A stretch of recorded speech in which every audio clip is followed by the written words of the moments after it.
Welcome back in. Appreciate all of you hanging out with us. We are here in the Outkick studios, rolling through the Tuesday edition of the program. And with news, you just heard us talking about it, unless you're just waking up. But we were talking with Lance Taylor, 94.5 Jocks down in Birmingham, about all of the best announcers. Because Marv Albert has announced his retirement. And if you go back through all of the incredible NBA games, Marv Albert's voice is kind of a soundtrack, for me anyway, of much of the 1990s era NBA. So many of the Michael Jordan games, so many of those iconic battles that existed between the Bulls and the Pistons and everything else. At least in my mind, when I hear like a highlight, I hear Marv Albert's voice calling a spectacular move by Jordan, those kind of intonations.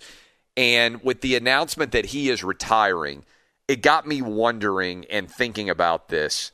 What's my all-time top 5 announcers that I have heard in my life? Okay, so some of you are older than me, and you may say you've got certain fans or certain favorites. But if I were having sort of a fantasy draft to pick people to call games and then also to be analysts, who would I draft and what would it look like? So I put together a top 5 announcers of all time. And by, again, of all time, I mean of my life, basically the past 2 generations of sports.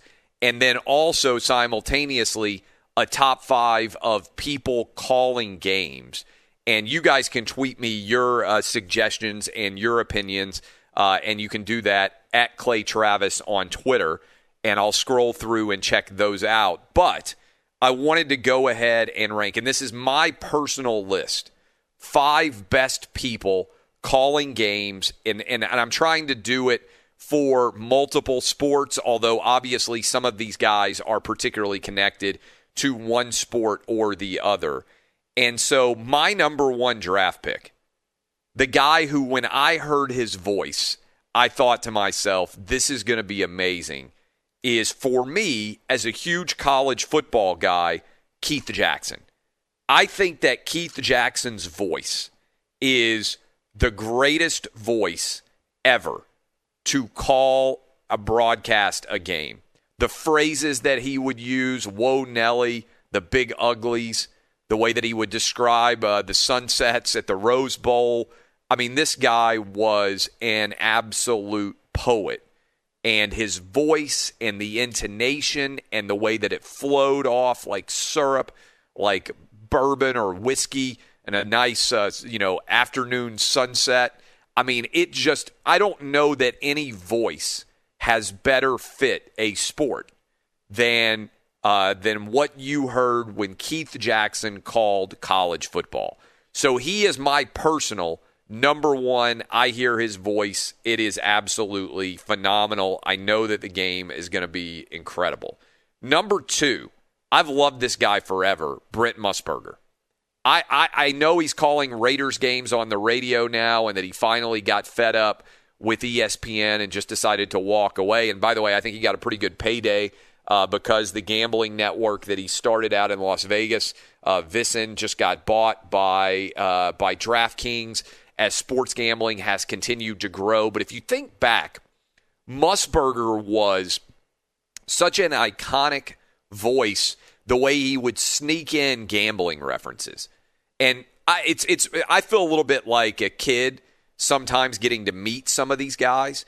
So getting to meet Brent Musburger and have a conversation with him about calling college football games. I remember talking to Musburger before the LSU-Alabama game. They would have sort of a media availability for the guys that would call the games. And I remember walking in, I guess that would have been like 2012-ish, about a decade ago, and just being in awe over getting to meet Brent Musburger. And I'm fortunate some of these guys I've gotten to know pretty well. I got to meet Keith Jackson in the 1 year back in 2013 when we did our college football studio show. Keith Jackson came and came in studio. He lived out in L.A., and we had a birthday cake for him and getting to meet him. And, in fact, I got his phone number, and he was saying at one point we were going to get him on the radio, and that never worked out. But I remember calling his house. It wasn't a cell phone. It was his house. And hearing they didn't answer the phone, but leaving a message for Keith Jackson. And Keith Jackson's voice was on the announcing machine. It was like, hi, this is Keith Jackson. You know, I can't, I'm not a voice guy, but you know what Keith Jackson's voice sounded like. And you would just hear it. And I remember thinking how amazing it was that Keith Jackson's voice was on the answering machine when I called his house, and how what an amazing feeling that was to get to meet him. So getting to meet both he and Brent Musburger was pretty incredible, I think, in the grand scheme of things there. I think for me, on number 3 on the list, and again, I'm going through the all-time, in my opinion, iconic announcers. And by the way, Musburger's not directly connected with any one sport. He called a lot of games over the years. But I think for Vin Scully, you just heard me talking with LT. To me, Vin Scully is the voice of baseball. Also another one of those perfect voices. Just an amazing sound in your ear, whatever way that his voice, whatever, and I'm not an expert on pitch or tone or any of those things, but the way that Vin Scully could modulate his voice, it is, to me, the voice of baseball. And when you kind of close your eyes and you think about an iconic moment, do you sometimes picture and or hear their voice as they are delivering it? I do. In the 4th spot, I've got Marv Albert. Again, because a spectacular move, right? Like I can just hear his voice calling so many big NBA games over the years. So I've got Marv Albert at the 4th spot in my all-time rankings. And then I think you got to put Al Michaels in.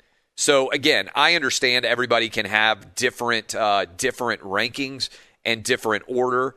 And to me, those are the 5 best sports announcers of the past couple of generations as I have seen it. Again, Keith Jackson, Brent Musburger, Vin Scully, Marv Albert, Al Michaels in those orders. I would also put, I love Vern Lundquist, who called the SEC on CBS for many years. I think he does and has called 16 at the Masters for many years as well. Love his voice. He's another voice. We called him Uncle Vern. Wasn't always perfect, messed up a lot of names, got teams wrong sometimes, but it actually made him more beloved. I thought he fit. Jim Nantz, I think, is absolutely incredible at what he does. I think he still might be a little bit young. All of the guys that I named are super old. I think Joe Buck and Mike Tirico are both very talented, but they are still relatively young in terms of their announcing careers. Maybe another 20, 30 years from now, we'll think about them in that same scenario. I think Dick Enberg, Bob Costas have to be on this list somewhere, whatever your list might look like. That, in general, would be my breakdown of the 5 best announcers, along with all those people kind of in honorable mention. And again, I'm thinking about this because Marv Albert has announced his retirement. What do you think of that list, Dub? How would you assess it? Well, it's hard to argue. I mean, all these guys you've just named off are absolute legends in the game. And I remember Keith Jackson. He's a little before my time, but when I was super little watching college football on a Saturday night, I do remember Keith Jackson, and I absolutely loved watching the games that he called because all of his sayings, his voice, like you mentioned, it made the game feel just that much bigger when you were watching it on TV.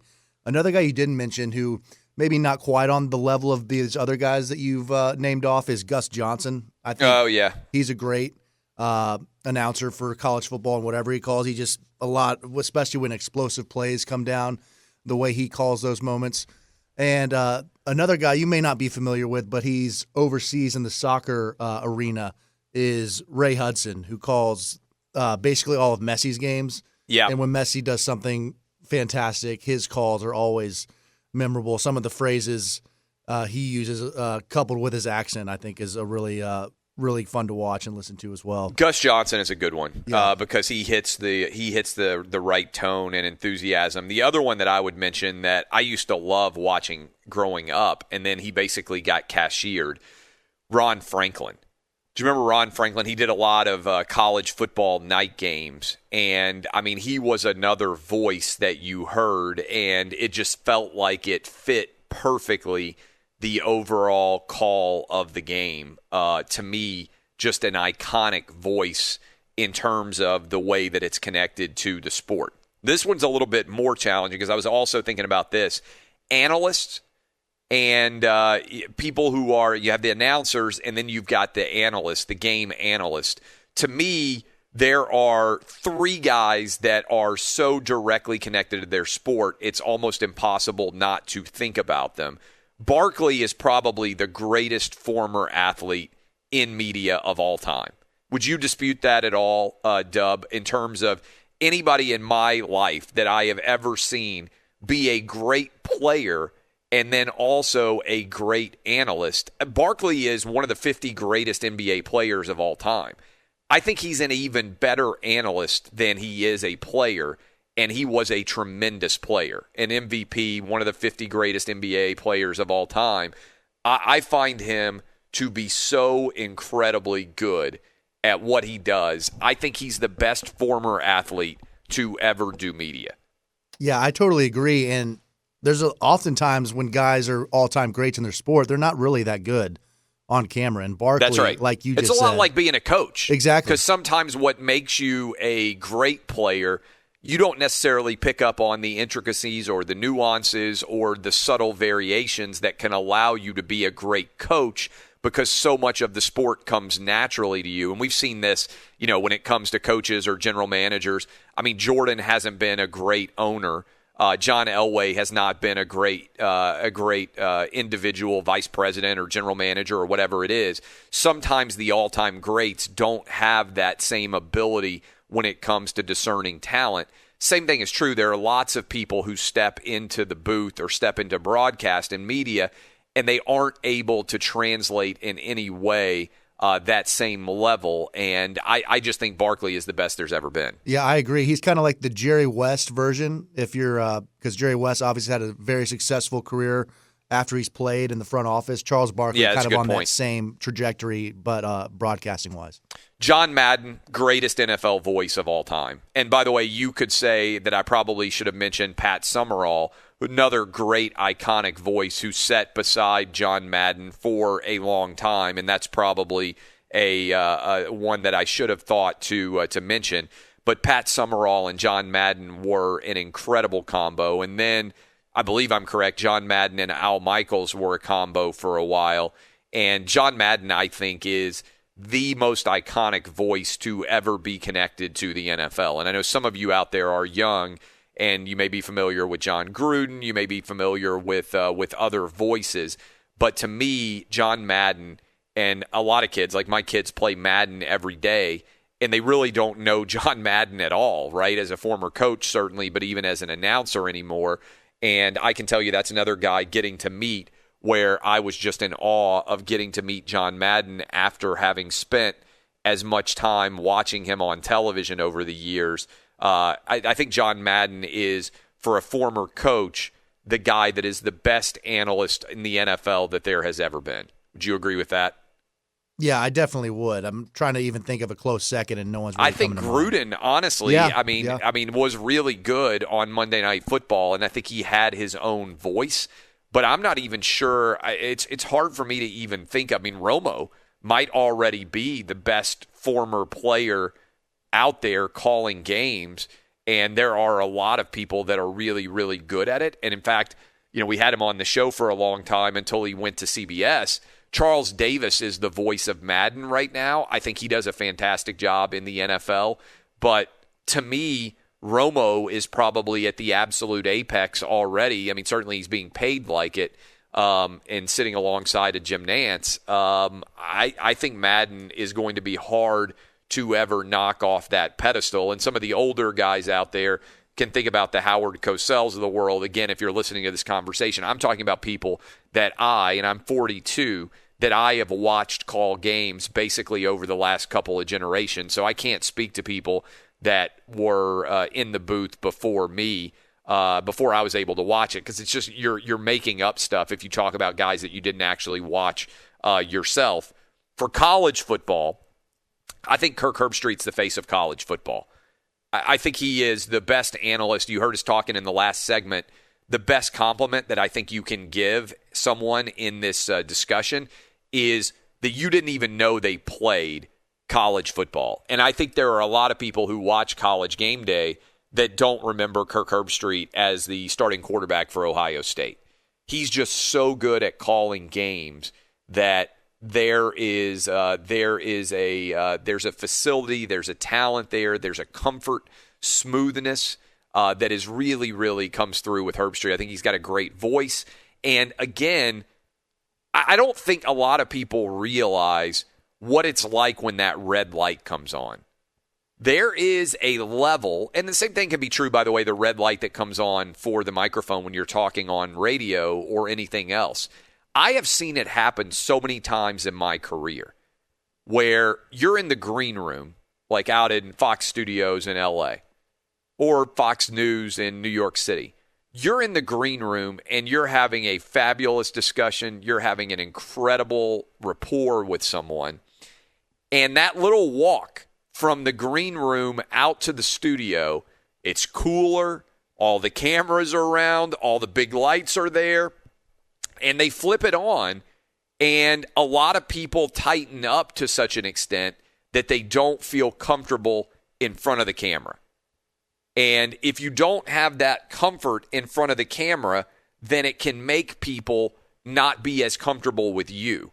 And I think what Herbstreit does that's so good is he has a conversation, and even when he's getting excited during a game, that conversation, he feels very comfortable in his own skin, if that makes sense. And I think that's a rarity. I think Joel Klatt's got it. And Joel and Herbstreit are both buddies of mine now. I've gotten to be good friends with both of those guys, obviously, in the sports media universe. They are super talented.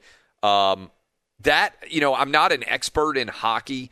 I'm not necessarily an expert in soccer. I know that Ian Darke obviously is beloved by many different people out there in terms of his ability to call a soccer match, and I think his voice obviously fits in very well there. I do know Stu Holden. I think he does a fantastic job and is going to continue to become bigger and bigger in the world of calling soccer, especially with the World Cup going on next year.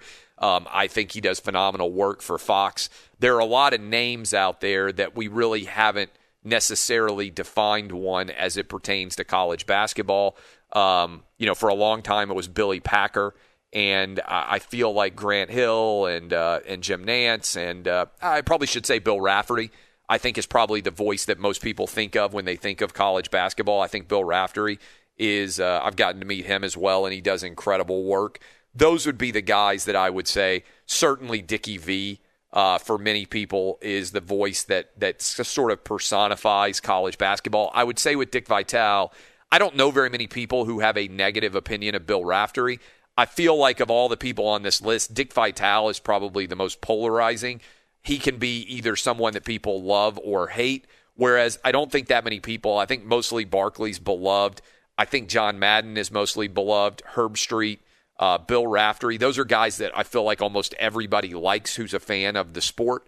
But it is pretty interesting. Bill Walton, Dub, you just texted me. Bill Walton is a good one too, because you have no idea what he's going to say, and he is great for college basketball. Yeah, especially in terms of there is a good percentage of people that do not care for Walton on the mic, and I am certainly not one of those people. I think I will watch a college basketball game because Bill Walton is calling it. I won't care anything about the two teams, but I will sit on my couch and watch the game just to listen to Walton.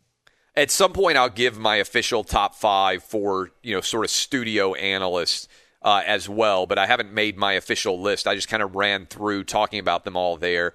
My list, because Marv Albert is retiring: Keith Jackson, Brent Musburger, Vin Scully, Marv Albert, Al Michaels, the 5 names that I would most like to hear call a big sporting event if I had to make that choice.